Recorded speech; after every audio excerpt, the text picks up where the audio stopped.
think if your clients want to sit on my shoulders and call themselves tall, they have a right to give it a try, but there's no requirement that I enjoy sitting here listening to people lie. You have part of my attention. You have the minimum amount. In this video, I'm going to take a closer look at the character Mark from the film The Social Network and the ways that he engages in the psychological process of idealization and devaluation. Strongly associated with the idea of splitting or black and white thinking, idealization and devaluation is a type of mental processing in which one looks at people and situations as either all good or all bad. The process of idealization and devaluation is a form of unconscious defense mechanism meant to put others into easily definable categories, while also making it easier for someone to view themselves in a positive light at all times. It makes it difficult to see people in a nuanced way. For example, if I idealize another person, it signifies to me that they are good, and therefore I am good as well, reinforcing my need to idealize them. But when I devalue a person, it makes it easier for me to see them as defective and therefore justify the way I treat them when I devalue and discard them from my life. It makes me feel better to idealize the people I associate with, but it also makes me feel better to devalue the people who I believe oppose me. These views can often shift very quickly based on minor interactions. Through a more careful analysis of the character, I plan to show the ways that Mark exhibits this type of thinking and behavior within several different contexts. With this information in mind, let's get into the analysis. At the 1-minute point of the film, we are introduced to Mark for the first time, as he is having drinks with his current girlfriend Erica. She seems to be interested in what he is saying, and is inquiring to learn more about the topics he brings up. Despite Erica's interest in Mark, he only seems to be interested in talking about the most prestigious parts of Harvard, the best societies, and the best people. He believes that being associated with these people and groups will give him what he is missing in life. Mark has little to no social skills, but Erica is going along with it. She seems to be giving him the ego boost he needs by being curious and not questioning some of the things he says. But soon after, Mark insults her education and her ability to associate with high-ranking people. At this point, she has had enough, so she breaks up with him and insults him by saying, "You are probably going to be a very successful computer person. You're going to go through life thinking that girls don't like you because you're a nerd. And I want you to know from the bottom of my heart that that won't be true. It'll be because you're an asshole." Mark then runs up to his dorm room, obviously hurt by her comments and actions. He writes on his blog, Erica Albright's a bitch. Do you think that's because her family changed their name from Albrecht? Or do you think it's because all BU girls are bitches? the person he just wanted to take to parties and spend his free time with, the person he just held in such high regard, is now being trampled to the ground. Mark is unable to tolerate the blow she just delivered to his ego, so he must make her look horrible, while also doing the same to all the women at Harvard. Erica was idealized as long as she played by Mark's rules, but when she opposed him, he needed to devalue her. Idealization is a psychological or mental process of attributing overly positive qualities to another person or thing. It's a way of coping with anxiety in which an object or person of ambivalence is viewed as perfect or as having exaggerated positive qualities. They feel intense closeness towards that person and place them on a pedestal. This can quickly and unpredictably change to intense anger towards that person, a process called devaluation. In psychiatry and psychology, devaluation is a defense mechanism that is just the opposite of idealization. It's used when a person attributes themselves, an object, or another person as completely flawed, worthless, or as having exaggerated negative qualities. At the 19-minute point of the film, Mark is in a meeting with Harvard administration to discuss his hacking of the Harvard online system. When the faculty asks for Mark to provide an explanation and to apologize, he instead turns the conversation against them and states that they should be thanking him for pointing out flaws in their system. Mark seems like someone who probably spent much of his life trying to get into Harvard and viewing the school as the best and most prestigious. But as soon as he has proven that he may be smarter or more clever than some of the people working there, He feels the need to now devalue the school and rub their mistakes in their faces. Instead of being able to look at the situation in a nuanced way, everything is black and white, with Mark being the superior one and the others in the meeting as being deficient in some way. Perhaps the biggest use for psychological splitting is to justify actions that are often perceived as unjustifiable or unreasonable. Someone may do spiteful actions or cause harm because they believe the person receiving it deserves it. In the splitting mind, the ends justify the means. Someone may use splitting to make it appear that they are always right. Many do not like to be wrong about events, and splitting helps them reconcile the outcome with their belief. At the 31-minute point of the film, Eduardo is informing Mark that he has been getting punched by the Phoenix and that he is closer to getting into the club. But instead of congratulating him, Mark dismisses what he says and makes a backhanded insult about why Eduardo is getting punched by the group. Although Mark has expressed his interest in getting into the club, the fact that Eduardo has been asked and he has not is causing him to place the Phoenix in the realm of unworthy things. He now believes that the Phoenix must be making mistakes to let Eduardo in and not himself, that the group must be flawed in some way. At the same point of the film, we see interspersed scenes of Mark undercutting the Winklevoss twins and essentially stealing their ideas for the website. In the courtroom scenes, Mark insults the twins' intelligence and creative abilities by saying, "The rest of my attention is back at the offices of Facebook, where my colleagues and I are doing things that no one in this room, including and especially your clients, are intellectually or creatively capable of doing." It seems that not only is Mark devaluing the twins, but he is doing the same to the Harvard fraternity system in the process. He once idealized these clubs, thinking and hoping that he could be accepted and made a part of that life. But when this idea did not match with reality, furthered by Eduardo's acceptance to the club, he couldn't bear the sense of rejection. The twins are a perfect substitute for that system which looked past Mark. They are smart, good-looking, charismatic, successful, and athletic. Everything Mark was hoping to be associated with by being punched into a society. But Mark wasn't accepted, so instead he screws over and humiliates the Winklevoss twins, providing him the opportunity to devalue the fraternity system as a whole. Individuals with narcissistic personalities spend considerable energy evaluating their status relative to that of others. They tend to defend their wounded self-esteem through a combination of idealizing and devaluing others.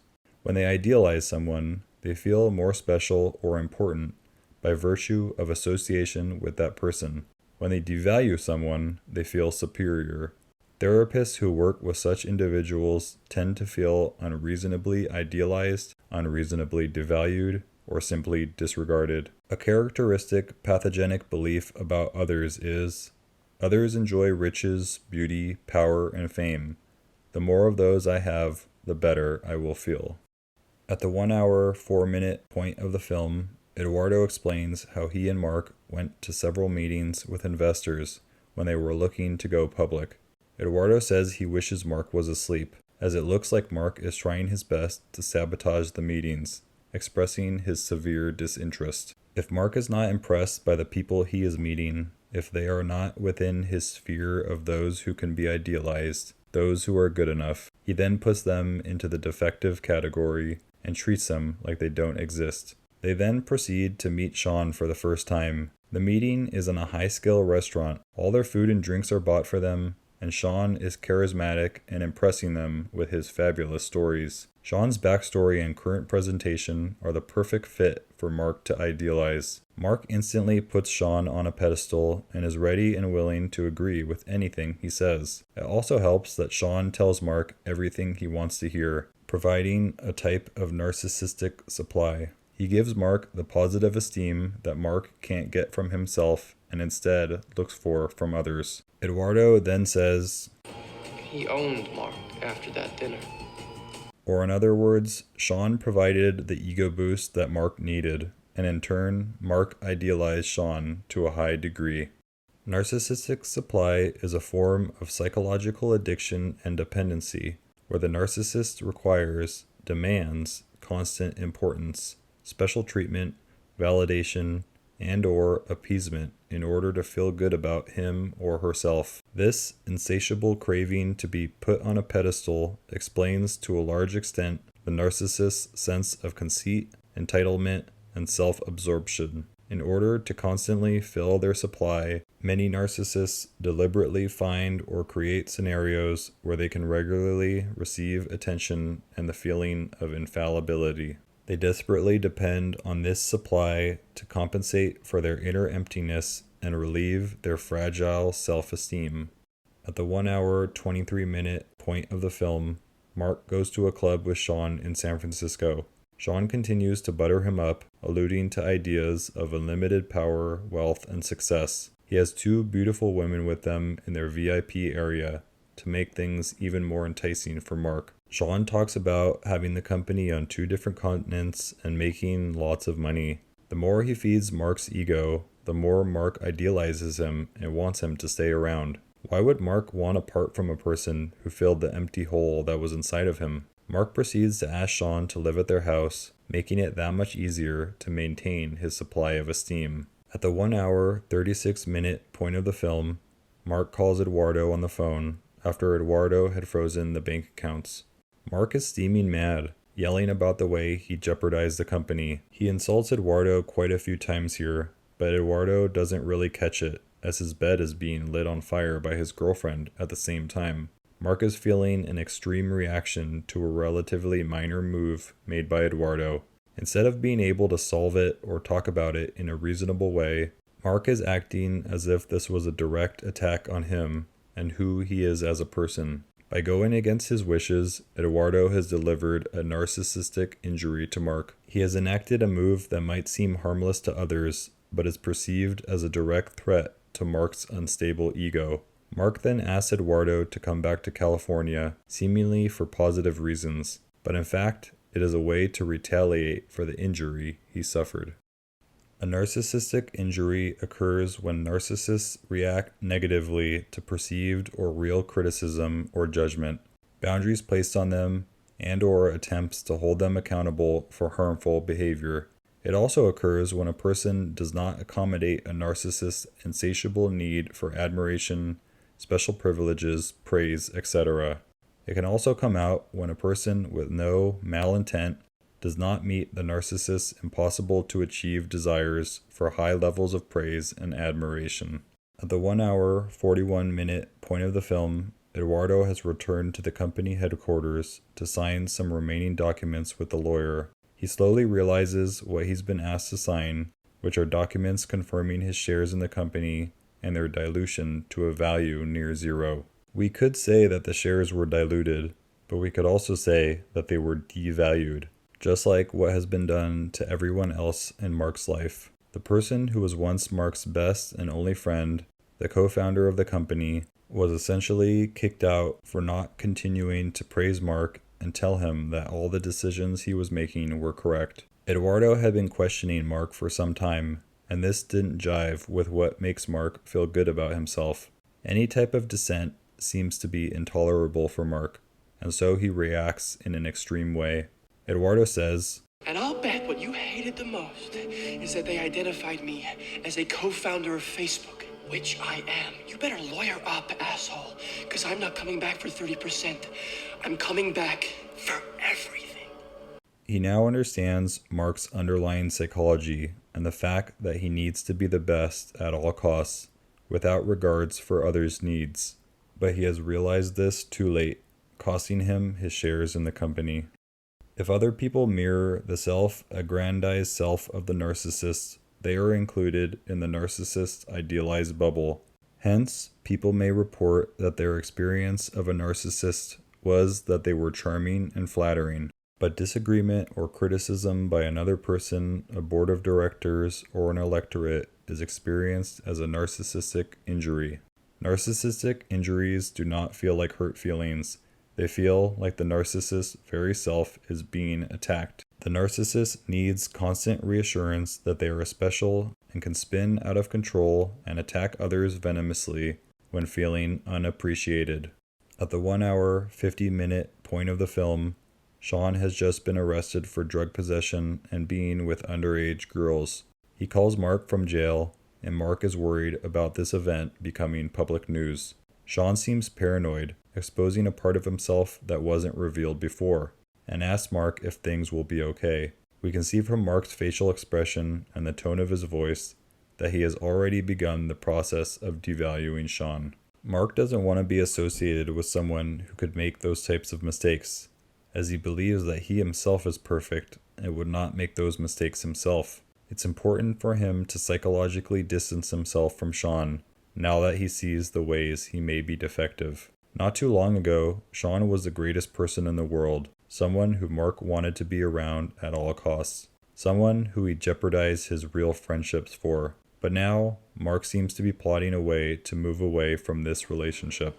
Just like in the past, the ability to be on Mark's good side has come to a screeching halt. This concludes this video on the psychology of the social network. Please watch my other videos on other TV and film characters if you enjoyed this one. Thank you for watching.